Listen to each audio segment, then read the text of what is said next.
Since this weekend is the pre-release of Magic's new expansion, Dominaria United, I decided I wanted to read the lore stories here that accompanies the set. Well, I would actually have read them anyways, but I figured do a video discussing my thoughts on stories. But before we get into the actual review of the stories here, let's establish some things. This video will only cover the 5 episodes of the main story and not these side stories. They will be in another video. Secondly, when reading the lore of anything, be it video game or magic or something else, there's always an aspect to it that we need to take into account, and that's especially how far into the lore are you? Are you like a new player, or are you even playing the game? Are you veteran? So I'm gonna try and answer 3 questions. Should you as a non-magic player read the lore? Should you as a new magic player read the lore? Or should you as a veteran magic player read the lore? But how are we gonna answer these questions? Well, we'll look into how well the story is, how much of previous lore knowledge is necessary to understand what's going on, and how well the characters are introduced. But of course, most importantly is how well the story is, because if it's a bad story, it doesn't matter. And you can see there's all the other lore, so should be pretty easy if you're new to find all the other stuff. The question is just how much do you need of previous knowledge. Now, a little background on the author. The author is Langley Hyde.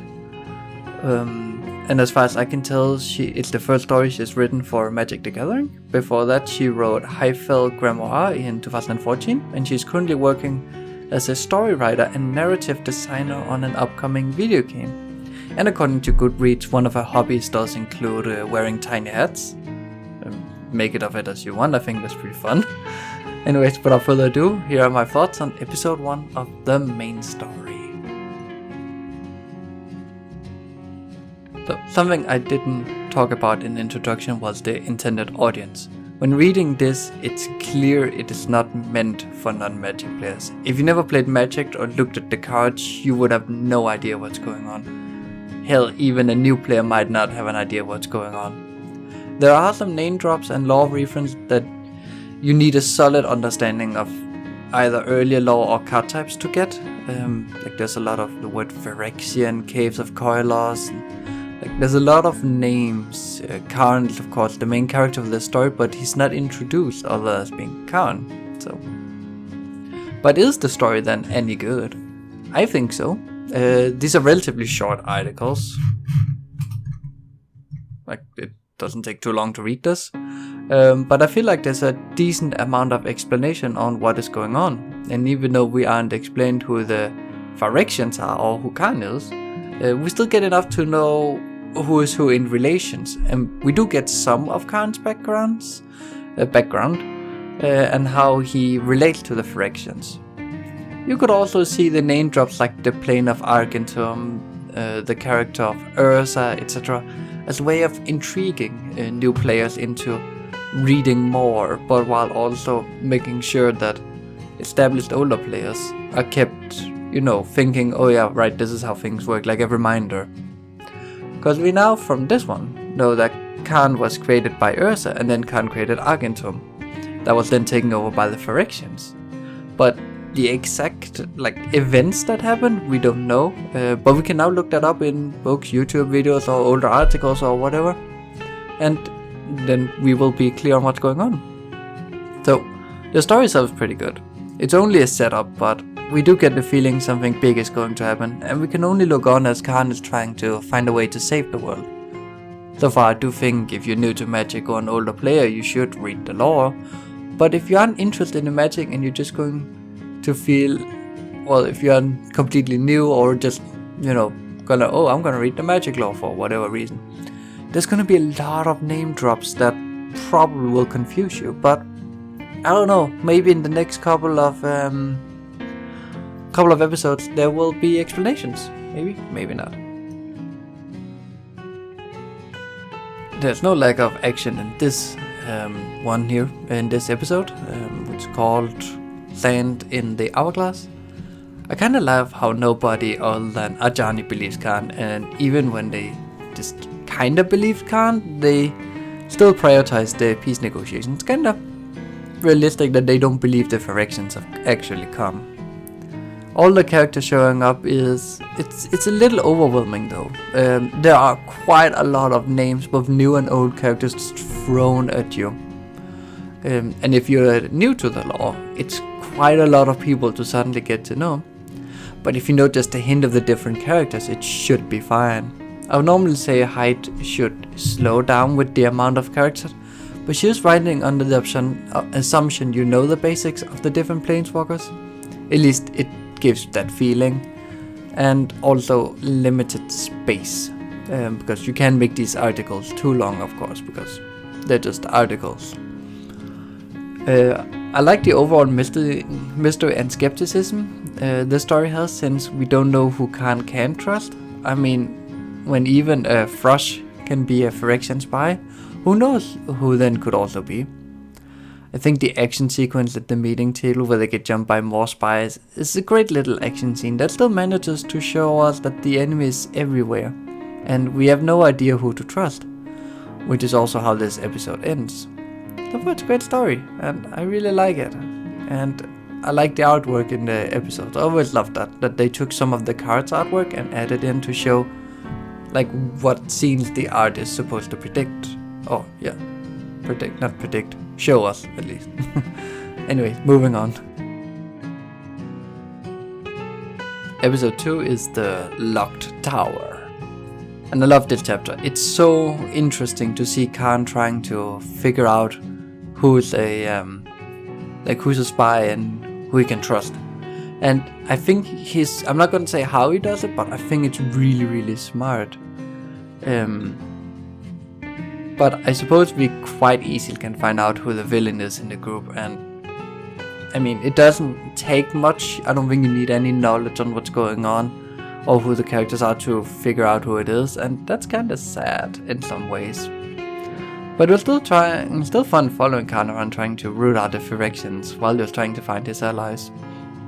So, but here's my question. We know he can't scry where the Phyrexians are due to their magic interfering. So why couldn't he see Ajani talk with that knight? Was the knight a Phyrexian, or what's going on here? Anyways, I don't really have much to say, since this was just a goose chase to stop a Phyrexian infiltrator and Khan trying to figure out who his allies are, and it was great fun. So let's get to the 4th episode. A brutal blow is the 4th one, and first things first, I want to highlight that when Ajani smiled at Jaya in the beginning, he showed teeth. Weren't we told in the first episode that Leonin smiling with teeth out was a threat? So is this an oversight by Hyde, or is it something else? I doubt it's an oversight given how short the episodes are and that there's only 5. So what does it mean? The entire episode is basically our main planeswalkers and Yoda trying to convince the different factions of Dominaria to join and save the plane. But most of the tribes are quite petty and won't do it right away. Well, except for the goblins. They were ready right away, and I think that's so fun, because the argument behind it was the goblins wanted to be like, we were first, so when they had their meetings at the shift, they can use that as leverage. I don't know, it's goblin ingenuity at best, and it just strikes me as realistic the other factions won't join in, because last time the Phyrexians were a problem, it was millennia ago, and also we are told that they can travel through the different planes, so of course no one believes that. So I do have a guess on who the spy is, and hopefully I'm not right, but probably am. Also, I think most readers and you watchers out there probably agree on who it is. But just in case you don't know, let me say it straight out, I think it's Ajani. I think he's a sleeper agent. Whether he knows it himself or not, I'm not sure about that, but I do think he's been completed, which is when the Phyrexians have taken over a non-Phyrexian and made them into one of themselves. Then they are complete, because Phyrexians believe that the biomechanics they add in to enhance the body. So let's go to the final episode and see if we get the answer. This is a whisper in the wind, and I was right. Luckily it wasn't on purpose, but still, I actually liked Ajani a lot. Outside of the lore, he was also the first Planeswalker card I got. I got the M14 Ajani Call of the Pride, so there's a bit of emotional attachment because he was the very first Planeswalker I ever got.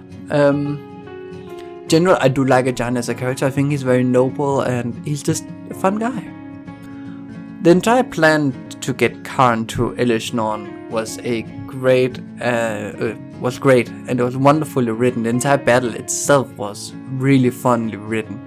I would have liked to see it extended out a bit more, maybe have some more scenes where the goblins use the cannons. And the reason why I specifically highlight goblins is, let's see if we can find the artwork. Completed Ajani, as we can see here, the biomechanics under his skin and the eye. It's so sad. Did we roll past that? I think we rolled past it. Let's get back up. There we go.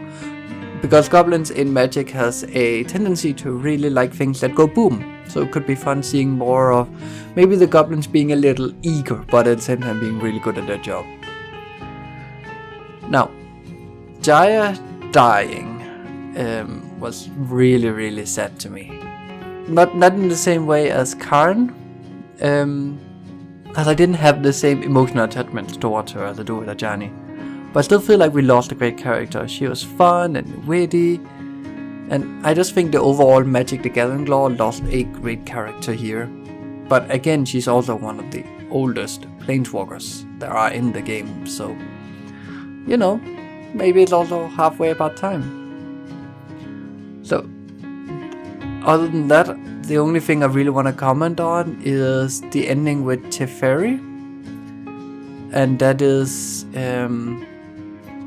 this specific scene, line here, where it goes, to save his home, to save the multiverse, Teferi would do the one thing he had vowed never to do, cross time itself. Because that I think that hints at the next set being the Brothers' War, so we're probably traveling back in time to when Urza was fighting his brother, and I can't remember his name right now. And Teferi's probably gonna travel back to try and figure out how the Silex works, which I'm excited for. I can't wait for the rest of the story. It's so good. Karn being taken by his, I guess we can call it daughters, because they call him their dad, because technically he is. It's a bit complicated. So yeah, I'm excited. I think so far the lore is good, but let's get to an actual overall conclusion of the entire thing and try and answer our 3 questions. We started out with 3 questions, and let's start out with the first one, which was, should you as a non-Magic player read this story? Well, yes, but actually maybe. I mean, if you don't know anything about Magic and it's just the lore, you will be throwing in with a lot of names and places that are quite hard at times to keep track of. But on the other hand, this probably gives a great set. This is probably a great set to start with, because it's very nicely self-contained, and it actually gives you a great it mentions some great storylines to read afterwards that are in the past, so you can kind of work your way backwards. And that is by mentioning events from Kamigawa, Neon Dynasty, and Kaldheim. So if you're prepared for the rabbit hole, then you should go for it. But otherwise, be aware that you're probably gonna be lost. Now, if you play Magic either as a beginner or a veteran, I definitely think you should read the lore. It explains so much about the cards and why they look the way they do and why the effects are what they are. And also just reframes it all from just being an expansion to make more sense. Of course, these 5 chapters can't only encompass scenes from the main story. What did I write? Of course, what I meant was these 5 chapters can't, of course, have all can't just be what all 140-ish cards showing. So of course we have the side stories, but even then we will have more cards that are not shown. or mentioned in the main story that's just gonna flesh out the world. But so I would love for this to be like the lore to be marketed more, or Magic Wizards of course trying to make people read it a bit more, not make them encourage it. But then again, we do get like 10 articles written by professional writers for free, so I guess we can't complain too much. Anyways, it was just meant as a small little video, since pre-release is this weekend, and next weekend is the official release. Or is it next weekend again? I can't remember. So you can expect a video on these side stories too, but my overall thoughts was, the lore is great, have fun reading it, and let's see you next time talking about the side stories or whatever other book I finished.